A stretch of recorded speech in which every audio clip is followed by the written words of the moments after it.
So a lot of artists and creatives struggle with finding forms of income to support themselves.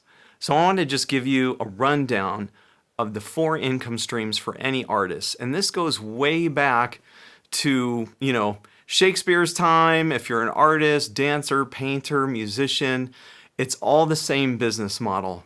And so it comes down to 4 things. One is you have to get gigs, you have to get performances. Every artist and creative wants to have performances.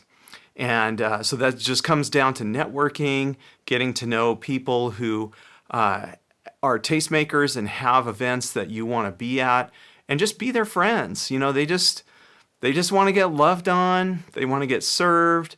You just want to do a professional job, show up on time. A big thing with me is making sure that you don't take longer on your set than is allotted. And it's a very courteous thing to stick to the slot that you've been given. Okay, so that's gigs.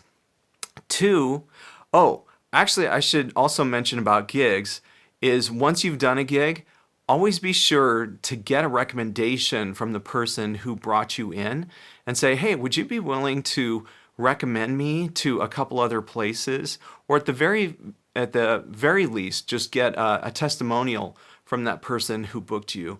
Always great things to have in your back pocket. But if you can get those referrals for future gigs to other venues or other promoters, then your booking list can grow exponentially. All right, so that's gigs. 2 is products. So you're always going to have products to sell. So obviously, if you're like a painter, that's an easy one. You'll have paintings. If you're a musician, this is a little more difficult in today's age because it's not about selling products anymore. It's about clocking streams. And so that can come from YouTube, Spotify, of course, Apple Music, etc. Any digital outlet, you want to be racking up streams. And so really it comes down to just exposure, playing more gigs, being visible on your social media, and really day after day just pumping out content.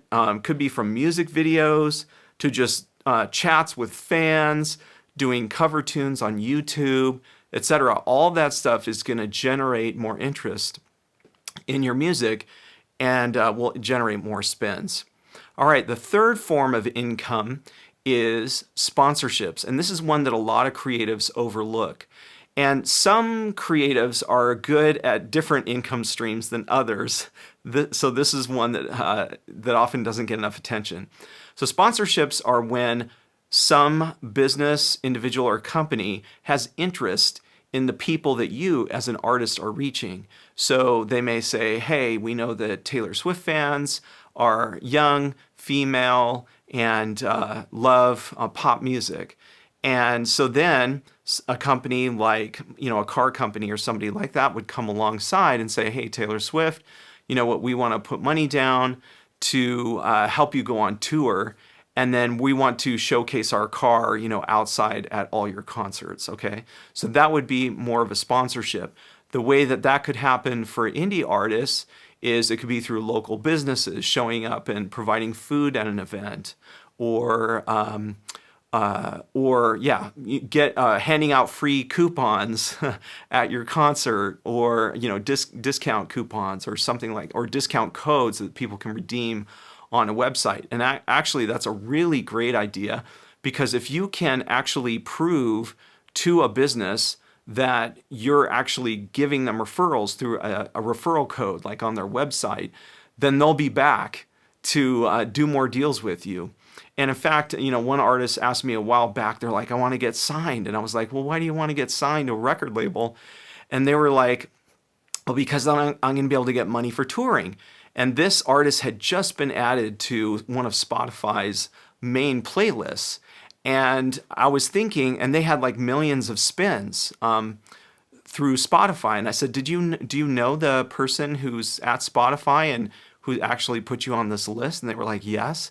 And I said, well, what we should do is see if we can get a referral code from Spotify so that we can sell Spotify paid subscriptions. And if we can go back to Spotify and show that we've been doing referrals for them and actually signing up fans for paid subscriptions, then they may be willing to do more with you in the future. So that is an example of a sponsorship as well. So don't overlook those opportunities. They come in many, many different forms. All right. And then the fourth type of income is patrons. And this has been a little bit more popular recently as the website patreon.com has come online. A lot of people who are doing podcasts or YouTube channels are taking advantage of Patreon. But there's other ways that can happen too. I've been part of many gigs with musicians where somebody will just walk up to the table after a performance or after a gig, and they'll just say, you know what, here's $20. I just really love what this artist is doing. You can just keep the money and just make sure they're continuing to do great things. And so that's a wonderful thing to continue to promote and just say, hey, you know what, I need your help. I need you, the fans. If you want me to keep doing this, if you want me to have a team behind me, then I want you to give, and we can keep doing this. And then you can reward those people, put them on a special part on your mailing list, or even actually, I would even advise getting their phone numbers and just calling them every so often. I mean, that list of people, that list of patrons, is going to be pretty small, even for a lot of YouTube channel people or whatever. Like, still, that's a pretty short list. And like, say it's 100 people or fewer, like, you want to call and really give them a personal touch and say, hey, how's it going? Is there a way I could help you or mention you on my channel? Or maybe I could tell a story in one of my songs about things that you're going through. And that's just a great high touch way of keeping in touch with fans, rewarding people for being part of your journey. So anyway, so that's the 4 income streams: gigs, products, sponsorships, and patrons. Hopefully this was helpful, and we'll see you next time.